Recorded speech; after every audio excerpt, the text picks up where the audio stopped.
Thank you all for coming. Niagara residents got their first look at an Indigenous Pride Crosswalk this week when it was unveiled just outside of regional headquarters at the corner of Canada Summer Games Way and Sir Isaac Brock Way. In some ways, this really simple gesture, but it goes a long way to making Indigenous people feel seen and valued and honored in this region. What role do you hope it plays moving forward?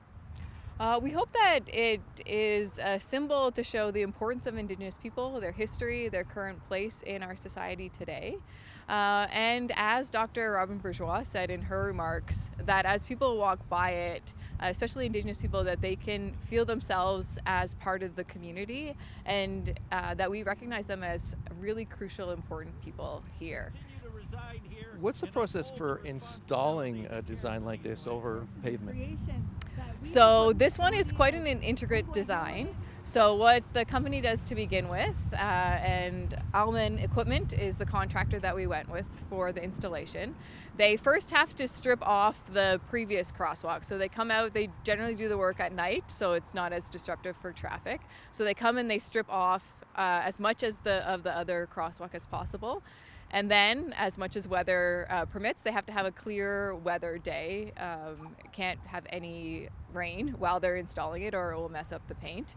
And then this one, I believe, took them 3 nights to install. So they first came out and drew the design on the pavement. And then they started this one with the terracotta color first, and then some of the aquas, and then they did the white afterwards. Local Indigenous artist Alyssa General was commissioned to design the crosswalk.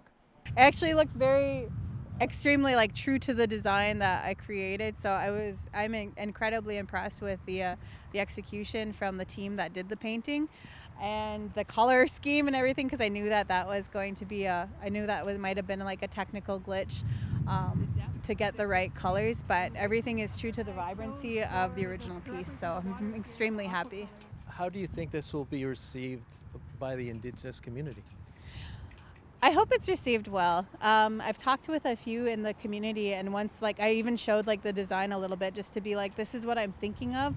And there was a lot of support for it because it was felt that it had all of the voice in there that we needed, which was basically to have the respect and reciprocity that we carry with the lands that hold us. And so that's kind of a little bit of what I'd wanted to get through from it as well, while acknowledging the Niagara region. And I hope that the Indigenous community is happy with the the thought and the intention that was put forward for this piece.